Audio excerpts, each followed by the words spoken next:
Hello everyone. इस video में हम कक्षा 6 विषय गणित की कार्यपत्रक 31 करेंगे। दिनांक है इसकी 25 अक्टूबर 2021 और इस वर्कशीट में हम प्रायोगिक ज्यामिति में त्रिभुज और उसके प्रकार को पढ़ने जा रहे हैं। तो शुरू करते हैं आज की वर्कशीट। उससे पहले अगर आपने अभी तक हमारे चैनल माइंड बूस्टिंग क्लासेस को सब्सक्राइब नहीं किया तो ज़रूर कर दीजिएगा। तो सबसे पहले आपका परिचय है। यहाँ पर तीन भुजाओं वाले बहुभुज को त्रिभुज कहते हैं। त्रिभुज क्या होता है आप सभी को पता है। त्रिभुज ये होता है ट्राइंगल त्रिभुज, ठीक है। तो त्रिभुज क्या होता है, इसमें तीन भुजाएं होती हैं, एक ये और एक ये, तीन भुजाएं हो गई, ठीक है। तो तीन भुजाओं वाले बहुभुज को हम लोग त्रिभुज कहते हैं। यह तीन अंशरेख बिंदुओं को जोड़ने से बनता है। एक दो तीन, तीन बिंदु हो गए, इनको जोड़ दिया तो ये जो आपका त्रिभुज बन गया। इन बिंदुओं को त्रिभुज के शीर्ष कहते हैं। तो जैसे यहाँ पर आपको पिक्चर दे रखी है, मान लो ये तीन बिंदु है, एक ये और एक ये और एक ये सबसे ऊपर वाला, तो ये तीन बिंदु है, ये हमारे शीर्ष हो जाएंगे। ये एक शीर्ष है, ये भी और ये भी। बिंदु को क्या कहा जाता है, शीर्ष कहा जाता है। उसके बाद है कोण दो भुजाओं के बीच बनता है, इसलिए त्रिभुज के तीन कोण होते हैं। दो भुजाओं के बीच बनता है, जैसे देखो एक ये भुजा हो, मतलब भुजाओं, देखो दो भुजाओं के बीच बन रहा है, इसके तीन कोण कैसे हो गए। देखिए कोण क्या होते हैं, ये कोण होते हैं। तो देखो एक कोण इसका ये हो गया, ठीक है, ये कोण हो गया, ठीक है, और एक कोण ये हो गया। कोण हमेशा कैसे बनता है, कोण हमेशा दो भुजाओं के बीच बनता है, ठीक है। ये दो भुजाएं, एक ये और एक ये हमारा कोण बनता है। हमने पिछली वर्कशीट में कोण के बारे में पढ़ा था। ये एक कोण है, ठीक है, ये एक कोण है। हमेशा दो लाइंस होती हैं, दो रेखाएं होती हैं, वो कोण कहलाती हैं। ये जो है 90 डिग्री का कोण है और ये जो है ये सीधी रेखा 180 डिग्री का कोण होती है। ये सब हमने पढ़ा था ना। तो देखो त्रिभुज में एक ये कोण है, एक ही ऊपर वाला कोण है और एक ये कोण है। तीन कोण होते हैं त्रिभुज में, ठीक है। उसके बाद है त्रिभुज के सभी कोणों का योग 180 होता है। जब भी आपसे कोई पूछे कि तीनों कोणों का योग, यानी ये वाला और ये वाला, जो तीन कोण हैं इनका योग कितना है, यानी इन सबको जोड़कर कितना आएगा, तो आप हमेशा उत्तर देंगे 180 आएगा, ठीक है। तो ये याद रखना है, त्रिभुज के सभी कोणों का कोण 180 होता है। यदि एबीसी एक त्रिभुज है तो इसे त्रिभुज एबीसी के रूप में दर्शाया जाता है। जैसे मान लो यहाँ पर मैं आपको ड्रॉ करके दिखाती हूँ। मैंने त्रिभुज बनाया, इसका नाम मैंने ए रखा, इसका नाम बी रखा और इस वाले पॉइंट का नाम मैंने सी रखा।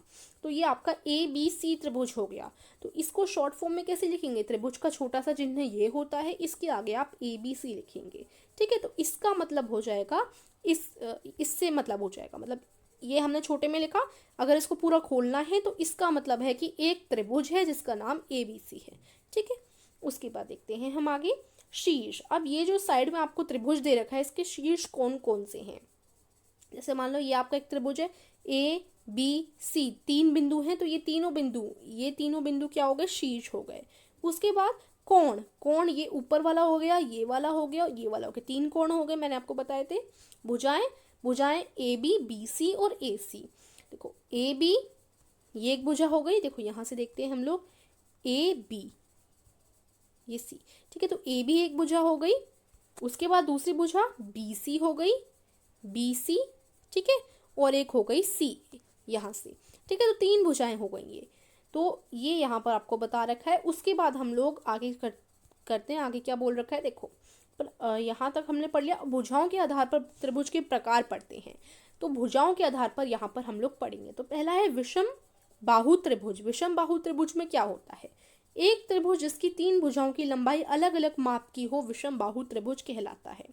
तो मान लो तीनों भुजाएं, जैसे एक ये भुजाएं है, एक ये भुजा है और एक ये भुजा है। अब देखो जो तीनों भुजाएं हैं, ये मैंने तीन भुजाएं बनाई, ये जो तीनों भुजाएं हैं, एक दो तीन, त्रिभुज में हमेशा तीन भुजाएं होती हैं। तो ये एक त्रिभुज है, एक दो तीन, तीन भुजाएं हैं और तीनों का जो माप है वो अलग अलग है। इसका माप अलग है, इसका अलग है, इसका अलग है। तो ये आपका विषम बाहु त्रिभुज में जाएगा, ठीक है। उसके बाद आपका आ जाता है समद्विबाहु त्रिभुज। क्या आ जाता है, समद्विबाहु त्रिभुज। तो जिस त्रिभुज की दो भुजाओं की लंबाई बराबर हो उसे समद्विबाहु त्रिभुज कहते हैं। जैसे कि लिए आपका ये हो गया, इसकी ये दोनों जो भुजाएं हैं, ये दोनों भुजाएं जो हैं बराबर की हैं और ये वाली बराबर की नहीं है। तो जिस त्रिभुज की दो भुजाएं बराबर की हों लेकिन एक भुजा बराबर की ना हो, ठीक है, उसको हम कहते हैं समद्विबाहु त्रिभुज। उसके बाद है समबाहु त्रिभुज। ये सब आपको याद रखने हैं। समबाहु त्रिभुज क्या होता है, यह त्रिभुज जिसकी तीनों भुजाओं की लंबाई बराबर हो उसे समबाहु त्रिभुज कहते हैं। ठीक है, तो समबाहु त्रिभुज क्या होगा? वह त्रिभुज जिसकी तीनों भुजाओं की लंबाई बराबर हो।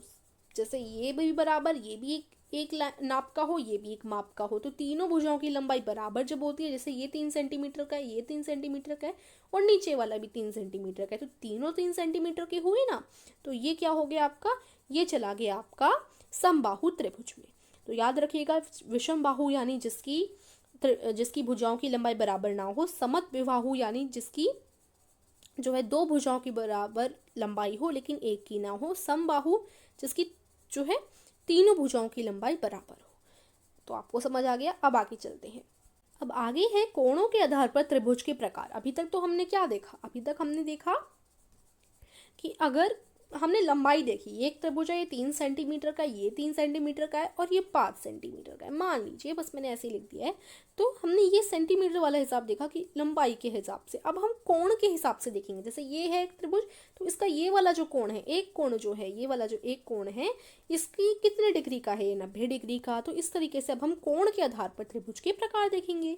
तो पहला है न्यून कोण त्रिभुज। न्यून कोण त्रिभुज में क्या है?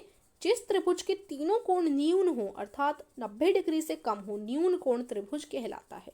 तो अब मान लीजिए ये आपका एक त्रिभुज है, जैसे यहाँ नीचे भी एग्जांपल दे रखे हैं, ये आपका त्रिभुज है।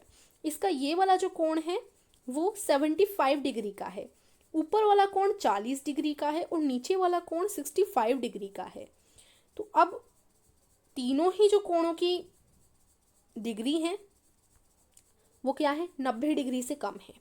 ठीक है, न्यून कोण है, तीनों ही त्रिभुज के तीनों कोण न्यून कोण है। न्यून यानी 90 डिग्री से कम के कोण को हम न्यून कोण कहते हैं, ये हम पढ़ चुके हैं। हम न्यून कोण, अधिक कोण और समकोण तीनों पढ़ चुके हैं, याद होगा आपको। तो 90 डिग्री से कम के कोणों को न्यून कोण कहते हैं। ये जो तीनों त्रिभुज की जो तीनों कोण है वो 90 डिग्री से कम है, तो ऐसे त्रिभुज को क्या कहा जाता है? न्यून कोण कहा जाता है। उसके बाद आता है अधिक कोण। अधिक कोण में देखो, एक त्रिभुज जिसमें एक अधिक कोण होता है, अर्थात 90 डिग्री से अधिक लेकिन 180 डिग्री से कम, और दो न्यून कोण होते हैं, अधिक कोण त्रिभुज कहलाता है। अब यहाँ पिक्चर में देखना है आपको, जो दो कोण है वो 90 डिग्री से कम है, अर्थात न्यून कोण है। ये 30 डिग्री का है और ये 40 डिग्री का, यानी 90 से कम है, 90 डिग्री से कम है, तो दो न्यून कोण हो गए। बाकी जो एक बचा हुआ है वो 90 डिग्री से ज़्यादा का होना चाहिए लेकिन 180 डिग्री से कम का होना चाहिए। 90 से 180 डिग्री के बीच तक का कोण होना चाहिए। ठीक है, तो यहाँ उस त्रिभुज की बात की जा रही है जिसमें जो दो कोण हो वो 90 डिग्री से कम के हों, अर्थात न्यून कोण हो, और एक जो कोण हो वो अधिक कोण हो, यानी 90 से 180 डिग्री के बीच का कोण हो, जो है 110। ठीक है, 110 है ना यहाँ पर। अब 90 से बात करें 110 बोल दिया था शायद मैंने, 180। 90 से 180 की बात करें तो 90 से 180 के बीच की रेंज में जितने भी कोण आते हैं वो हो सकता है 91 डिग्री भी हो, क्योंकि वो 90 से 180 के डिग्री के बीच में आ रहा है। तो यानी ऐसा कोण, सिंपल सा आप लोग समझ लीजिए, ऐसा कोण जिसमें ऐसा त्रिभुज जिसमें दो जो कोण है वो न्यून हो, यानी कि 90 से कम हो, और बाकी एक जो कोण है वो 90 से ज़्यादा हो लेकिन 180 से कम होना चाहिए। तो ऐसे कोण को हम अधिक कोण त्रिभुज कहते हैं। क्या कहते हैं? अधिक कोण त्रिभुज। फिर आता है आपका समकोण त्रिभुज। समकोण त्रिभुज ऐसा त्रिभुज होता है, इसका एक कोण समकोण अर्थात 90 डिग्री का होता है, उसे समकोण त्रिभुज कहते हैं। तो समकोण त्रिभुज में यही है कि एक मान लो त्रिभुज है, उसका एक कोण 90 डिग्री का होना चाहिए, यानी समकोण होना चाहिए। एक त्रिभुज है, उसका एक कोण 90 डिग्री का आपको मिल जाए कहीं पर भी, सिर्फ एक कोण, तो वो आपका समकोण त्रिभुज हो जाएगा। ठीक है, तो 3 आपको ध्यान में रखने हैं। और चलिए अब हम क्वेश्चंस करते हैं। अपने क्वेश्चन करने से पहले बताना चाहूँगी, अगर आप कोडिंग सीखना चाहते हैं, ऐप बनाना सीखना चाहते हैं खुद का, ठीक है, ऐप खुद का बनाना सीखना चाहते हैं, तो इस चीज़ की लिंक मैं आपको डिस्क्रिप्शन में दे दूँगी। सर आपको बताएंगे कि किस तरीके से ऐसा किया जाता है। ठीक है, डिस्क्रिप्शन में लिंक है, जाकर देख लीजिएगा। अब हम करते हैं आगे। अब आपके अभ्यास प्रश्न है, सिर्फ एक ही है, कोणों और भुजाओं की लंबाई के आधार पर त्रिभुज के प्रकार को पहचानें। देखो जूम करके दिखा देती हूँ। कोणों और भुजाओं की लंबाई के आधार पर आपको त्रिभुज की प्रकार की पहचान करनी है। तो देखते हैं हम लोग। ये हमेशा ध्यान रखिए कि डिग्री की बात करें तो डिग्री में देखो इस तरीके से छोटा पॉइंट लग जाता है तो वो डिग्री हो जाती है, और जब भी हम कोण की लंबाई की बात करें तो सेंटीमीटर लगता है। ठीक है, चलिए अब देखते हैं हम अपना क्वेश्चंस ए है 30 डिग्री, 97 डिग्री और 53 डिग्री। तो यहाँ पर अगर आप देखें तो दो न्यून कोण हैं, 30 और 53 90 डिग्री से कम के हैं और एक 90 डिग्री से बड़ा है, तो ये आपका अधिक कोण त्रिभुज में चला जाएगा। फिर देखो यहाँ सेंटीमीटर में आ रहे हैं, तो देखो अगर हम डिग्री की बात करें तो न्यून, अधिक और समकोण की बात आती है। अब लंबाई की बात करें तो विषम बाहु, समबाहु और समबाहु में से आप चुनेंगे, ठीक है। तो यहाँ 3 सेंटीमीटर, 4 सेंटीमीटर और 7 सेंटीमीटर हमने क्या पढ़ा था, देखो हमने विषम बाहु में पढ़ा था कि एक त्रिभुज जिसकी तीनों भुजाओं की लंबाई अलग अलग हो। तो यहाँ देखो अलग अलग है ना, तीनों भुजाएं, 3 4 7, तीनों भुजाओं की लंबाई अलग अलग है, इसलिए ये विषम बाहु त्रिभुज हो गया। फिर 64, 28 और 88 डिग्री, तो ये क्या है, न्यून है, क्योंकि तीनों ही 90 डिग्री से कम है, तो ये न्यून कोण त्रिभुज हो गए। फिर 143 डिग्री, 25 डिग्री और 12 डिग्री, तो यहाँ अगर आप देखें तो दो न्यून कोण है, बाकी एक जो है 90 डिग्री से बड़ा है, तो ये आपका अधिक कोण त्रिभुज हो गया, ठीक है। फिर आपका है 8 8 8, ये सेंटीमीटर में है, तो ये देखो समबाहु हो जाएगा। समबाहु में हमने पढ़ा था एक त्रिभुज जिसकी तीनों भुजाओं की लंबाई बराबर हो, तो बराबर है तीनों की, तो समबाहु हो गया। फिर देखो 45 45 और 90, सो यहाँ पर आप लोग क्या देख रहे हैं, यहाँ पर 90 आ गया, 90 डिग्री आ गया, यानी ये समकोण में चला जाएगा, समकोण त्रिभुज हो जाएगा। तो यहीं पर आपकी आज की वर्कशीट समाप्त होती है। सो आई होप आपको समझ आई होगी। वीडियो को लाइक कीजिए, चैनल को सब्सक्राइब कीजिए। धन्यवाद।